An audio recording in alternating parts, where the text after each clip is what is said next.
दोस्तों, मेरा नाम है मंजीत ठाकुर। इस दौर में जब बच्चों के पास से कहानियाँ छिनती जा रही हैं, दादी माँ, नानी माँ बच्चों से दूर चले जा रहे हैं, उसमें बच्चों को नीति परक कथाएं जो है वो सुनानी बहुत ज़रूरी है। और इसलिए मैं पेश कर रहा हूँ पंचतंत्र की कुछ कहानियाँ। इससे पहले कि हम कहानियाँ शुरू करें, पंचतंत्र के बारे में जान लेना थोड़ा ठीक रहेगा। संस्कृत नीति कथाओं में पंचतंत्र का पहला स्थान माना जाता है। हालांकि ये किताब अपने मूल रूप में नहीं रह गई है, लेकिन फिर भी जो अनुवाद उपलब्ध हैं उनके आधार पर इसकी रचना 3री शताब्दी ईसा पूर्व के आसपास निर्धारित की गई है। आप सब जानते होंगे, पंचतंत्र के रचयिता पंडित विष्णु शर्मा को माना जाता है और पंचतंत्र को 5 तंत्रों में यानी हिस्सों में बांटा गया है। मित्रभेद यानी ऐसी कहानियां जिनमें दोस्तों के बीच मनमुटाव और अलगाव की कहानियां हैं। मित्र लाभ यानी मित्र से मिलने और उनसे लाभ मिलने की कहानियां हैं। काकोलुकीयम में कौवे और उल्लुओं की कहानी है। लब्ध प्रणाश में हाथ लगी चीज और हाथ से निकल जाने की कहानियां हैं। अपरीक्षित कार्यक्रम, जिसे परखा नहीं गया हो उसे करने से पहले सावधान करने वाली कहानियां हैं, यानी हड़बड़ी में कोई कदम न उठाएं, ऐसी कहानियां। पंचतंत्र की कई कहानियों में मनुष्य पात्रों के अलावा कई बार पशु पक्षियों को भी कथा का पात्र बनाया गया है और उनसे कई शिक्षाप्रद बातें कहलवाने की कोशिश की गई है। पंचतंत्र के रचयिता पंडित विष्णु शर्मा प्रसिद्ध रहे हैं भारतीय जनमानस में। नीति कथाओं में पंचतंत्र का पहला स्थान है। जो प्रमाण उपलब्ध हैं उनके आधार पर कहा जा सकता है कि जब इस ग्रंथ की रचना पूरी हुई तब पंडित विष्णु शर्मा की उम्र करीब 80 वर्ष थी। वो दक्षिण भारत के महिलारोप्य नाम के नगर में रहते थे।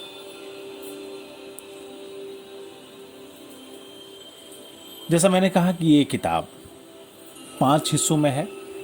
मनोविज्ञान, व्यावहारिकता और राजकाज के सिद्धांतों से परिचित करवाती है और बच्चों के लिए बहुत नैतिक शिक्षा का काम करती है। हर कहानी में अपने आप में एक सीख है। पंचतंत्र की कई कहानियों में शिक्षाप्रद बातें कहलवाई गई हैं, पशु पक्षियों के माध्यम से कहलवाई गई हैं, मनुष्य पात्र भी हैं। ये कहानियां बहुत जीवंत हैं।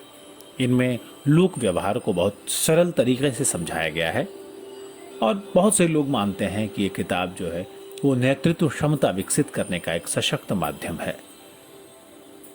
इस किताब की अहमियत इस बात से समझी जा सकती है कि इसका अनुवाद दुनिया की लगभग हर भाषा में हो चुका है।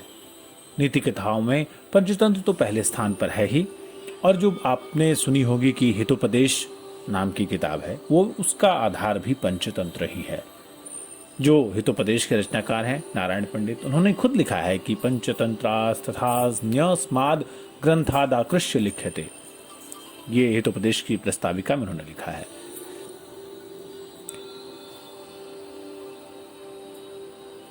जो पंचतंत्र हैं उसके 4 तरह के संस्करण उपलब्ध हैं।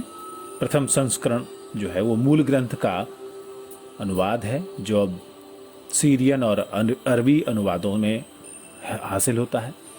द्वितीय संस्करण में पंचतंत्र गुणाढ़कृत बृहत कथा में दिखाई देता है। बृहत कथा जो है वो पैशाची भाषा में हुई थी, लेकिन इसका मूल रूप नष्ट हो गया है और क्षेमेंद्रकृत बृहत कथा मंजरी और सोमदेव ने जो लिखा था कथा सरित सागर, उसी के अनुवाद है। तृतीय संस्करण में तंत्राख्यायिका और उससे संबद्ध जैन कथाओं का संग्रह है। तंत्राख्यायिका को सबसे प्राचीन माना जाता है। उसका मूल स्थान कश्मीर है।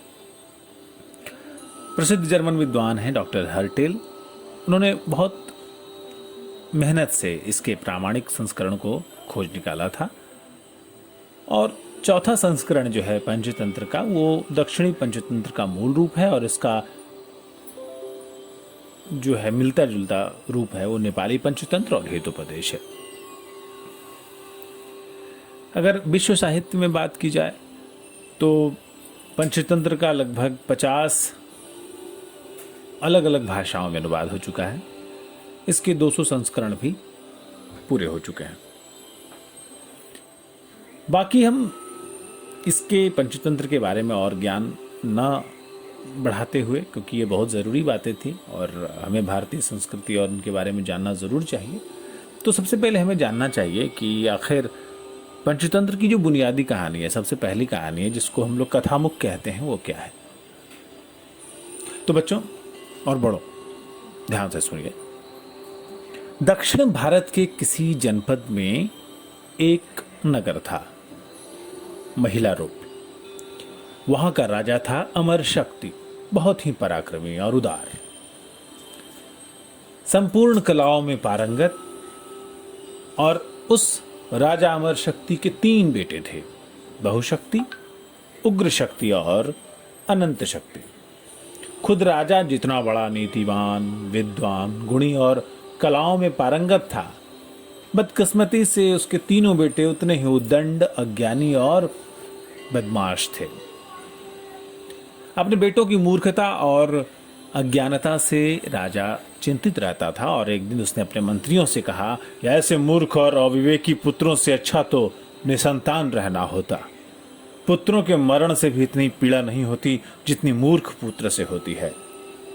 मर जाने पर पुत्र एक ही बार दुख देता है, लेकिन ऐसे पुत्र जीवन भर अभिशाप की तरह पीड़ा और अपमान का कारण बनते हैं। हमारे राज्य में तो हजारों विद्वान, कलाकार और नीति विशारद महापंडित रहते हैं।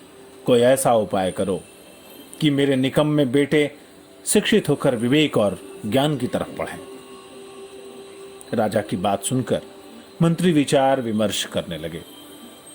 अंत में राजा के मंत्री सुमति ने कहा, महाराज, व्यक्ति का जीवन काल तो बहुत ही अनिश्चित और छोटा होता है। हमारे राजपुत्र बड़े हो चुके हैं, विधिवत व्याकरण और शब्द शास्त्र का अध्ययन आरंभ करेंगे तो बहुत दिन लग जाएंगे। इनके लिए तो यही उचित होगा कि इनको किसी संक्षिप्त शास्त्र के आधार पर शिक्षा दी जाए, जिसमें सार ग्रहण करके निस्सार को छोड़ दिया गया हो। जैसे दूध में से हंस दूध तो ग्रहण कर लेता है, लेकिन पानी छोड़ देता है। नीर क्षीर विवेक। ऐसे ही महापंडित विष्णु शर्मा आपके राज्य में ही रहते हैं। सभी शास्त्रों में पारंगत विष्णु शर्मा की छात्रों में बड़ी प्रतिष्ठा है। आप तो राजपुत्रों को शिक्षा के लिए उनके ही हाथों में सौंप दीजिए। राजा अमर शक्ति ने यही किया। उन्होंने महापंडित विष्णु शर्मा का आदर सत्कार करने के बाद बड़े विनय के साथ अनुरोध किया, आर्य, आप मेरे पुत्रों पर इतनी कृपा कीजिए कि इन्हें अर्थशास्त्र का ज्ञान हो जाए। मैं आपको दक्षिणा में 100 गांव प्रदान करूंगा। आचार्य विष्णु शर्मा ने निर्भीक स्वर में कहा, मैं विद्या का विक्रय नहीं करता। देव, मुझे 100 गांव लेकर अपनी विद्या बेचनी नहीं है, लेकिन मैं वचन देता हूं कि 6 मास में आपके पुत्रों को नीतियों में पारंगत कर दूंगा, और यदि न कर सकूं तो ईश्वर मुझे विद्या से शून्य कर दे। महापंडित की ये विकट प्रतिज्ञा सुनकर सभी स्तब्ध रह गए। राजा अमर शक्ति ने मंत्रियों के साथ विष्णु शर्मा की पूजा अभ्यर्थना की और तीनों राजपुत्रों को उनके हाथ सौंप दिया।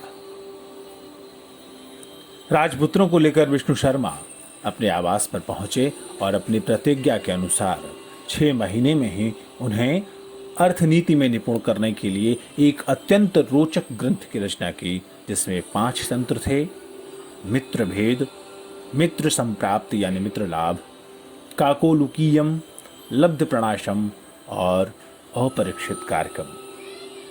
इसी कारण उस ग्रंथ का नाम पंचतंत्र प्रसिद्ध हो गया। लोक कथाओं से उठाए गए दृष्टांतों से भरपूर इस रोचक ग्रंथ का अध्ययन करके तीनों अशिक्षित और उदंड राजपुत्र ब्राह्मण की प्रतिज्ञा के अनुसार 6 महीने में नीति शास्त्र में पारंगत हो गए। तो आज का किस्सा और पंचतंत्र का परिचय आज यहीं। अगली वीडियो में, अगले ऑडियो कहानी में मैं मंजीत ठाकुर आपको सुनाऊंगा पंचतंत्र की पहली कहानी।